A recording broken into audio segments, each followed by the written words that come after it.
ಅದು ನೀವು ಹೇಳಬೇಕು. ವಾತಾವರಣ ಯಾವ ಥರ ಇದೆ, ಎಷ್ಟು ಸೀಟ್ ಬರುತ್ತೆ, ಈ ಸೀಟಲ್ಲಿ ಎಷ್ಟು ವೋಟ್ ಬರುತ್ತೆ ಅಂತ ನನಗೆ ಅದನ್ನು ಅಂದಾಜು ಮಾಡಿ, ನಾನು ಪೊಲಿಟಿಕಲ್ ಅನಲಿಸ್ಟ್ ಅಲ್ಲ, ಸಂಸದೇ ಆಗ್ಬೋದು, ನಾನೇನು ಎಲೆಕ್ಷನ್ ಎಕ್ಸ್ಪರ್ಟ್ ಅಲ್ಲ. ಅದನ್ನು ನೀವುಗಳು ಹೇಳ್ಬೇಕು. ಯಾಕಂದರೆ ದಿನ ಸರ್ವೇಸು ಸಮೀಕ್ಷೆಗಳು ಒಂದೊಂದು ಕಡೆ ಗ್ರೌಂಡ್ ರಿಪೋರ್ಟ್ಸ್ ಕೊಡ್ತಾ ಇರೋದು ನೀವು.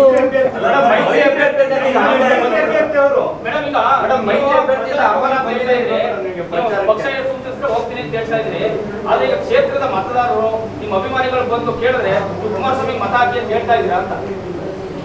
ನೋಡಿ, ಇವೆಲ್ಲವನ್ನು ನಾನು BJP ಪಕ್ಷ, ನಾನು ನನ್ನ ಇಂಡಿಪೆಂಡೆಂಟ್ MP ಆಗಿ ನಾನು ಇದ್ದ ಒಂದು ಕ್ಷೇತ್ರದಲ್ಲಿ ನನ್ನ ಸೀಟ್ ಬಿಟ್ಟುಕೊಟ್ಟು ನಾನು ಯಾವಾಗ BJP ಪರ ನಿಂತನೋ ಅದೇ ನಾನು NDAಗೆ ಸಪೋರ್ಟ್ ಅನ್ನೋದು ಸ್ಪಷ್ಟ ನಿಲುವು ಅಂತ ನಾನು ಮತ್ತೆ ಮತ್ತೆ ಹೇಳ್ತಾ ಇದ್ದೀನಿ. ನೀವು ಎಷ್ಟೇ ತಿರುಚಿ ಕೇಳಿದ್ರು ನನ್ನ ಆನ್ಸರ್ ಇಷ್ಟೇ.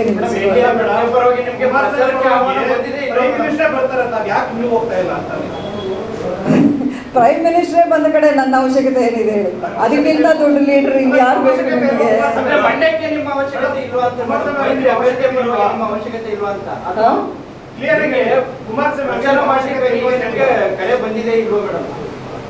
ಈಗ ಕುಮಾರಸ್ವಾಮಿ ಅವರು ನನ್ನ ಮನೆಗೆ ಒಂದಷ್ಟು ವಾರಗಳ ಹಿಂದೆ ಬಂದರು. ಹಳೇದನ್ನೆಲ್ಲ ಮರೆತು ನೀವು ನಮ್ಮ ಸಹಕಾರ್ಯ ಕೊಡಿ ಅಂದರು.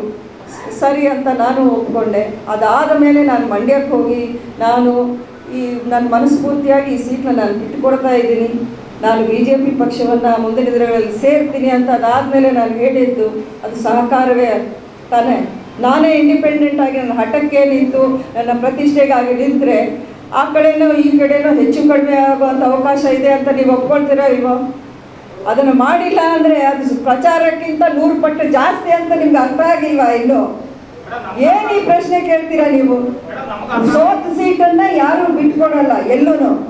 ಗೆದ್ದ ಸೀಟು ನನಗೆ ಅಷ್ಟೊಂದು ಅಂಬರೀಷ್ ಅವರ ಒಂದು ಬೆಂಬಲಿಗರು ಸಪೋರ್ಟ್ರು ಇದ್ದಂಥ ಒಂದು ಜಾಗವನ್ನು ನಾನು ಮನಸ್ಫೂರ್ತಿಯಾಗಿ ನಾನು ಬಿಟ್ಟು ಅದೇ ಪಾರ್ಟಿನ ನಾನು ಸೇರ್ಕೊಂಡಿದ್ದೀನಿ ಅಂದರೆ ಅದು ನನಗೆ ಅದಕ್ಕಿಂತ ದೊಡ್ಡ ಸಹಕಾರ ಇನ್ನೇನು ಕೊಡೋಕ್ಕಾಗುತ್ತೆ? ಅದನ್ನು ಅರ್ಥ ಮಾಡ್ಕೊಳ್ಳಲ್ವಲ್ಲ ಯಾರು? ಅಲ್ಲಲ್ಲ, ಯಾರು ಏನಾಗ್ತಿದೆ ಅಂದರೆ ಈಗ ನಮ್ಮಂಥವರು ಅಥವಾ ಒಂದು ಒಳ್ಳೆಯ ಉದ್ದೇಶ ಇಟ್ಕೊಂಡು ಪಾಲಿಟಿಕ್ಸ್ಗೆ ಬರೋವ್ರನ್ನೇ ಎಷ್ಟು ಹೆದರ್ಸಿ ಕಳಿಸ್ಬಿಡ್ತಾರೆ ಅಂದರೆ ಜನ.